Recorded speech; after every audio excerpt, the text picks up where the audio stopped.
Salut à tous, on se retrouve aujourd'hui pour parler du FC Barcelone en ce jeudi 23 mars. On commence tout d'abord en vous souhaitant, bien sûr pour ceux qui le font, un bon ramadan à tous les fans du Barça. Voilà, Xavi a eu un petit message bien sûr pour tous les fans qui font un ramadan. Donc voilà, bien sûr une petite info pour commencer bien évidemment l'épisode du jour. Et toujours avec le Barça, cette fois-ci niveau sportif. Donc l'entraînement sans les internationaux à la Ciudad Esportiva, donc au centre d'entraînement du côté de Barcelone. Donc aujourd'hui il y avait entraînement. Donc l'entraîneur, Xavi, bien sûr, pendant ce temps au Barça, on peut voir beaucoup de sourires. Bon, après, bien sûr, c'est un entraînement sans les internationaux, sans Lewandowski, sans Gavi, voilà, sans tous les joueurs qui sont actuellement en sélection. Bien sûr, il y en a plein qui ne sont pas été appelés et du coup, ils ont pu s'entraîner comme Marcos Alonso, comme Ansu Fati. Donc voilà. Une petite info les gars concernant Pedri et Pedri, ça c'est le gros coup dur quand même du jour, parce que Pedri a rechuté et est forfait pour le Classico du 5 avril prochain. N'oubliez pas normalement qu'il il devait jouer le Classico dimanche dernier et il avait reçu le feu vert, puis du coup la veille, souvenez-vous, il avait fait une rechute, puis du coup c'est encore pire parce que du coup il va être forfait encore un mois. Pedri, et ça bien sûr c'est une catastrophe. L'entourage de Pedri est en colère contre le Barça parce qu'il pense que le club a accéléré le retour de Pedri pour jouer le Classico en Liga, donc dimanche dernier, c'est pour ça que je vous ai dit, il a reçu le feu vert, il s'entraînait, il s'était même entraîné pendant ses jours de repos pour être prêt pour ce match dimanche dernier, et du coup il a peut-être un peu trop forcé et du coup rechute, c'est pour ça que des fois il y a énormément de risques, et puis là du coup rechute pour Pedri. Donc maintenant il va manquer le Classico en Copa, donc voilà, c'est une catastrophe. Barcelone s'inquiète des blessures car il constate que les récupérations ne se déroulent pas aussi bien qu'elles devraient et que les joueurs souffrent de rechute. La preuve, tiens, avec le joueur Pedri.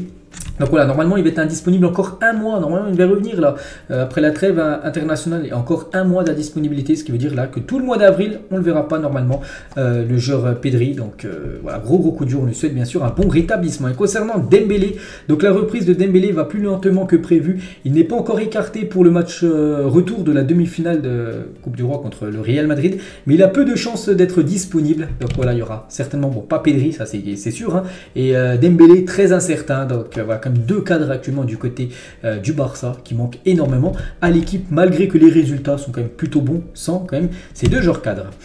Regardez les 7 joueurs nommés pour être élus meilleurs joueurs du mois de mars du côté de la Liga, et un joueur du FC Barcelone, c'est Rafinha parmi les nominés. Peut-être qu'il recevra son premier prix d'homme du mois, le joueur brésilien. On va parler d'Aubameyang. Souvenez-vous, cette photo, je l'avais montré, c'était dans l'épisode de lundi, le lendemain de la victoire du Barça contre le Real Madrid, qu'Aubameyang était dans les loges du côté du Camp Nou à poursuivre cette rencontre. Il était même venu dans les vestiaires après match, et Chelsea, son club, veut immédiatement résilier le contrat d'Aubameyang après la photo dans le vestiaire du Barça. Et du côté de Chelsea, ils n'ont pas du tout apprécié qu'Aubameyang, joueur de Chelsea, fasse la fête avec les joueurs du FC Barcelone après une victoire contre l'équipe du Real Madrid. Donc voilà, Chelsea veut licencier Aubameyang pour être apparu dans le vestiaire du Classico. Le Barça après à le re-signer, ça on en parle quand même depuis quelques jours, qu'il y a des pistes, il y a des options peut-être pour son retour. Donc voilà, on lui souhaite bien sûr du courage bien sûr, et une grosse force par rapport à ce qu'il a actuellement avec son club de Chelsea. On va parler de Messi. Donc Messi aussi, on en parle quasiment tous les jours parce que Messi, c'est fort probable quand même son retour du côté du club. Et Messi envisage sérieusement la possibilité de retourner au Barça la saison prochaine. La possibilité de prolonger son contrat au PSG a beaucoup refroidi. Donc actuellement, voilà, on voit pas du tout une info. Voilà. Moi, je suis souvent les réseaux sociaux, tout ça, la presse, et je vois rien du tout les gars en faveur que Messi devrait prolonger au PSG. Il n'y a plus du tout d'infos comme ça. Ce serait plus un départ, et voilà, un départ et surtout un retour du côté de Barcelone. Et Roger Torrello, donc un journaliste espagnol, l'a dit: dans le système actuel de Xavi, Messi pourra agir comme le 4e milieu de terrain, comme Gavi le fait maintenant, quasiment au poste d'ailier gauche. Il sera en gros le 4e milieu de terrain s'il venait à revenir au club, parce que bien sûr, si Messi revient, c'est pour jouer, donc il lui faudra une place dans ce 11. Donc Messi devrait jouer un peu à gauche, laissant tout l'aile pour Baldé. Mais oui, il doit appuyer et défendre comme tout le monde pour maintenir l'équilibre de l'équipe. Ça, c'est vrai, on sait que Messi, à l'époque, même actuellement, on le sait, du côté du PSG, il défend jamais. À l'époque, du côté du Barça, il défendait jamais. Mais c'est vrai que s'il revient, il devra courir un petit peu plus, quand même, aider bien sûr ses collègues, parce que sinon, l'équilibre de l'équipe, ça ne sera pas aussi bien qu'actuellement. Donc voilà, ça, il devra courir, et il peut encore courir, bien sûr, on sait qu'il est en grande forme encore, le joueur Léo Messi. Et toujours avec lui, donc lui et Busquets, donc l'avenir de Busquets est lié à celui de Messi, qui ont tous deux reçu les mêmes offres à l'exclusion de Messi du PSG. Si Messi reste en Europe, que ce soit au Barça ou au PSG, il est fort probable que Busquets renouvelle son contrat. Et c'est vrai que d'après ce qui se dit, voilà, Busquets va signer un nouveau contrat normalement d'une année supplémentaire, peut-être avec une autre année en option du côté du club, bien sûr. Son salaire sera énormément descendu pour prolonger du côté du Barça. On va parler de Inigo Martinez, un joueur aussi qu'on parle beaucoup, peut-être comme futur recrue. Donc le Barça conclut un accord avec Inigo Martinez pour que le joueur rejoigne le club la saison prochaine. N'oubliez pas qu'il est en fin de contrat, en fin de saison. Ce joueur de Bilbao, et le Barça, on sait qu'ils sont très intéressés. Et surtout, il est intéressant parce qu'il est gaucher. Puis voilà, c'est rare d'avoir un défenseur central gaucher. Et voilà, il est gaucher, donc c'est pour ça que ça peut être aussi très intéressant pour l'équipe. Un joueur sera vendu en défense cet été, surtout si Inigo Martinez signe, comme j'ai dit juste avant. Donc le joueur le plus proche de partir est Eric Garcia. Voilà, c'est que il y aura trop de défenseurs si Inigo Martinez vient au club, tout ça, ça va un petit peu faire embouteillage en défense. Donc il y aura bien sûr des départs. Et celui qui devrait quitter le club, c'est Eric Garcia, ça qui joue quand même peu cette saison. Et c'est celui-là, enfin ce joueur qui devrait être vendu. Concernant des autres joueurs qui pourraient être vendus, donc Ansu Fati et Ferran Torres pourraient quitter Barcelone cet été afin de libérer de la masse salariale. On sait que la masse salariale, on en parlera tout à l'heure, j'en ai beaucoup parlé hier, elle est énorme du côté du club et il faut descendre les salaires, tout ça. Et voilà, il y a des joueurs qui devront quitter le club. On a parlé avec Eric Garcia, mais aussi Fati et Ferran Torres. Qui touche des beaux salaires du côté de l'équipe, pourrait aussi quitter l'équipe. Concernant le poste de défenseur droit, donc le Barça est vraiment intéressé par l'arrière droit monégasque Vanderson. Ses agents devraient se rendre prochainement au centre sportif du club et le Barça espère parvenir à un accord salarial avant de faire une offre de transfert. L'année dernière, Monaco a fixé un prix demandé de 60 millions d'euros pour le joueur. Donc c'est un joueur qui évolue en Ligue 1 du côté de Monaco. Un défenseur droit, Vanderson, et c'est une cible du côté du club. Bon, après il y a quelques noms, il y a Cancelo bien sûr, Vanderson qu'on a parlé, Foyt, Pavard et Meunier. Voilà la liste des 5 défenseurs droits actuellement que le Barça bien sûr surveille. Après bien sûr il n'y en a qu'un qui viendra au club. Après le meilleur je sais pas. Après il faut regarder aussi financièrement combien ça coûte tout ça. Après Cancelo ça peut être pas mal, surtout s'il vient en prêt. Voilà un joueur, enfin Cancelo en prêt du côté du Barça sans option d'achat ou avec une option d'achat que le Barça n'est pas obligé de lever. Donc je pense que ça peut être la meilleure option, on va dire, parmi ces 5-là, on verra. Toujours avec les infos Mercato, parce que le Mercato, ça arrive, c'est bientôt. Donc, Clément Langlais et Sergino Dest, donc 2 joueurs du Barça prêtés, donc l'un à Milan AC, l'autre à Tottenham, devraient retourner à Barcelone à la fin de leur période de prêt. Cependant, Xavi ne compte pas sur eux et les deux devront trouver un autre club au Mercato d'été. Donc, voilà, ça doit être le retour de Dest, Langlais, et de nouveau prêtés ou vendus. Ça, c'est sûr, Xavi ne compte pas les conserver. Le jeune Pablo Torre pourrait partir en prêt dans un club de première division cet été. Il ne sera en aucun cas vendu. Il sera prêté sans option d'achat. Ça, bien sûr, je pense que c'est la meilleure option pour lui. Comme ça, il va reprendre un peu du temps de jeu parce que là, actuellement, du côté de l'équipe première, il joue jamais. Bien sûr, Pablo Torre. Et voilà, il faut qu'il prenne du temps de jeu, tout ça. Le Barça compte sur ce joueur pour le futur. C'est pour ça qu'il devrait être prêté à une autre équipe de première division. Après, je ne sais pas si ça sera en Espagne ou dans un autre championnat. Et concernant, j'ai dit, la masse salariale, le Barça devra réduire sa masse salariale de 200 millions d'euros afin de pouvoir enregistrer de nouvelles signatures ou renouvellements, d'après le journal Sport, ils disent ça. Donc c'est vrai que la masse salariale est énorme et il va falloir absolument que beaucoup de joueurs descendent leur salaire pour enregistrer, on va dire, des signatures ou même des renouvellements de contrats. On va parler du jeune Gavi qui a reçu le prix NXGN décerné au meilleur talent du football adolescent, en gros des moins de 18 ans. Félicitations ce joueur, bien sûr. Il est parmi le top 9 en gros des meilleurs joueurs de moins de 18 ans au monde. Donc amplement mérité pour le jeune Gavi. Et on peut voir, il fait la une aujourd'hui, lui et Baldé, deux joueurs du Barça qui font la une aujourd'hui du journal Sport. N'oubliez pas que Sport, c'est un journal catalan. Regardez au-dessus, ça parle de Pedri. Pedri, en gros, c'est KO. En gros, il est forfait, j'ai dit. Voilà pour ce match contre le Real Madrid. Ça fait la une aussi du journal Sport aujourd'hui. Et l'autre une que je vous présente aussi tous les jours, c'est Mundo Deportivo. Et aujourd'hui, il parle de l'affaire Negreira. Cette affaire qu'on parle beaucoup comme ces dernières semaines. Et selon le journal El Confidencial, donc ce journal indique que l'UEFA pourrait exclure le FC Barcelone de la prochaine Ligue des Champions en raison de l'affaire Negreira. Il faudrait néanmoins que l'UEFA considère que le Barça a pu réparer ou influencer le résultat d'un match national ou international. Donc pour l'instant, on sait qu'il n'y a encore aucune sanction contre le Barça, parce qu'on ne sait toujours pas si le Barça est blanc ou non dans l'affaire, s'il y a eu des versements ou non qui ont été faits, mais vraiment si il y a eu des versements qui ont été faits à Negreira, le numéro 2 de l'arbitrage ces dernières années, le Barça pourrait peut-être être exclu de la Ligue des Champions. Donc dès que j'en sais plus sur cette affaire, je vous dirai tout ça. Bien sûr, le Barça sans Ligue des Champions, ce serait totalement une catastrophe. Et toujours sur cette affaire Negreira, donc il est prévu que Laporta s'adresse aux médias concernant l'affaire Negreira au moment du match du Barça contre Gérone le 10 avril prochain. Voilà, je l'avais dit il y a quelques jours qu'il allait faire une conférence de presse pour réagir par rapport à cette affaire Negreira. Donc ça devrait être au début avril, voilà, aux alentours du 10 avril qu'il devrait faire cette conférence de presse Juan Laporta. Toujours pour l'équipe, cette fois-ci les revenus les gars. Et pour générer des revenus supplémentaires, il est très probable que le Barça joue un match amical en fin de saison, soit en Australie, soit dans un pays asiatique comme le Japon ou la Chine.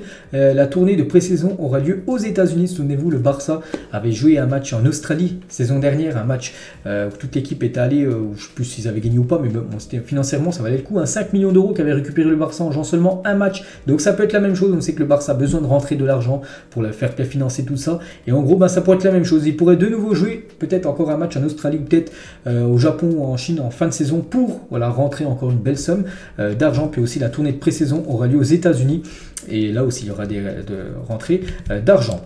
On va parler du jeune Vitor Roque, vous savez, ce joueur que le Barça aimerait recruter, ce jeune Brésilien. Et après la blessure de Richarlison du côté de la sélection brésilienne, la cible barcelonaise, Vitor Roque pourrait faire ses grands débuts internationaux pour l'équipe nationale brésilienne ce samedi, parce qu'après-demain le Brésil joue contre le Maroc. Ça sera au Maroc, à Tanger exactement. Et vu que Richarlison est blessé, peut-être Vitor Roque pourrait commencer en tant que titulaire directement, et on pourrait vraiment voir ce que ça vaut, Vitor Roque, parce que c'est vrai qu'on parle beaucoup de lui, les infos transferts, tout ça, mais pour l'instant moi j'ai jamais vu jouer encore. Mais bon, s'il est convoqué en équipe brésilienne, c'est qu'il a le niveau. Et n'oubliez pas que ce joueur pourrait débarquer au Barça dans quelques semaines. Léo Messi, légende du côté du club, peut-être futur Blaugrana, on peut dire. Donc il a fait une photo, actuellement il est en Argentine, Léo Messi. Il va jouer en plus dans la nuit prochaine là contre le Panama en Argentine, et il a fait une photo avec l'équipe U17 de la sélection argentine. Todd Boehly, le propriétaire de Chelsea, a émis un tweet montrant la vidéo du but de Kessié contre le Real Madrid. Bon, c'est tout en bas, bon j'ai coupé, c'est là en gros la vidéo du but de Kessié, mais Gusta en gros, like de Todd Boehly, il a liké ce but de Franck Kessié. Et on revient les gars sur le but aussi de Franck Kessié, donc par rapport à la construction du but de Franck Kessié. Voilà, donc c'est parti du numéro 5, 21, les passes, tout ça, jusqu'au 28 qui est Baldé, puis après ça fait la passe pour le 19, Kessié, qui a marqué bien sûr ce but. Donc c'est toute la construction, tous les joueurs qui ont touché le ballon bien sûr, avant le but de Franck Kessié. Et bien que Jordi Alba n'ait disputé qu'un seul des 7 derniers matchs, il a fêté le but de Kessié. Cela montre la nature de la gestion de Xavi et aussi le changement dans le vestiaire. Bien sûr, il pourrait être déçu Jordi Alba parce qu'il se dit voilà, je joue pas, nanani. Mais non les gars, dès que Kessié a marqué, il est parti, il a sauté du banc, il partirait directement fêter le but bien sûr avec le joueur Blaugrana qui venait de marquer. Et l'autre buteur c'est Sergio Roberto, lui il a marqué le premier but, en plus beau but quand même qu'il a mis. Donc il a marqué 4 buts cette saison jusqu'à présent, le même nombre que les 4 saisons précédentes combinées. 4 buts cette saison, la saison dernière, les 4 dernières saisons avant cette-là, il avait marqué 4 buts. Donc voilà, vraiment il marque souvent et décisif cette saison, et en plus un but ultra important contre le Real. Toujours sur le Classico qui s'est joué dimanche dernier, Vini Araujo après le but contre son camp du défenseur lors du Classico, c'est juste de la malchance. C'est vrai que c'est de la malchance. Il la prend de la tête, après voilà, ça finit au fond des filets, ça le ballon rentre malheureusement au fond des filets. Bon, pas de conséquences vu que bien sûr le Barça s'est quand même imposé. Iniesta les gars, légende Iniesta bien sûr au club, sur son copain bien sûr, sur Xavi, sans aucun doute. Depuis que Xavi est venu à Barcelone, l'évolution a été claire et spectaculaire. Espérons que nous finirons par remporter ce titre de champion afin que l'année prochaine nous puissions concourir pour tout. Donc là on pense directement à la Ligue des Champions. Là ce serait déjà de faire étape par étape. C'est vrai que tu gagnes la Super Coupe d'Espagne, tu gagnes certainement la Liga, on espère, la Coupe du Roi qui est aussi bien partie avec la victoire en demi-finale aller, et après bien sûr la saison prochaine l'objectif ça sera d'aller loin en Ligue des Champions et pourquoi pas remporter la Champions League, parce que ça fait quand même depuis 2015, ça va faire 9 ans l'année prochaine que le Barça n'a pas remporté cette compète. Et toujours avec Iniesta, je suis totalement convaincu que Barcelone n'a jamais acheté d'arbitre. Là il revient sur l'affaire Negreira parce que lui jouait au Barça pendant que l'affaire en gros soi-disant elle aurait été là. Donc pendant tout le temps où j'ai joué pour le club, je n'ai jamais rien remarqué de bizarre, en gros que les arbitres étaient en faveur du Barça. Voilà ce que dit Iniesta. Memphis Depay, ancien Blaugrana, il parle de son copain Frenkie de Jong qui est forfait pour les 2 prochains matchs des Pays-Bas. Tiens, ils joueront demain contre l'équipe de France. Frenkie n'est pas là, c'est ennuyeux pour moi, l'entraîneur et toute l'équipe et le pays. Il est l'un de nos joueurs clés, je l'ai appelé, ce n'est pas une grosse blessure, il sera remis en forme rapidement. Je suis proche de Frenkie, donc je suis dessus, qu'il ne soit pas présent pour ce match et même les 2 prochains matchs, parce qu'après ça sera Gibraltar au programme pour les Pays-Bas. Christensen, défenseur danois, il est en conférence de presse avant le match. Le Danemark joue contre la Finlande aujourd'hui, aussi un match pour se qualifier pour le haut. Et Christensen, défenseur du Barça, un très bon joueur. Barcelone est une belle ville où vous pouvez tout trouver, la nature, la plage, le beau temps, la nourriture délicieuse. Il se plaît très très bien maintenant en Espagne. Christensen et le sélectionneur de l'équipe nationale a dit que je suis l'un des meilleurs défenseurs du monde, sinon le meilleur.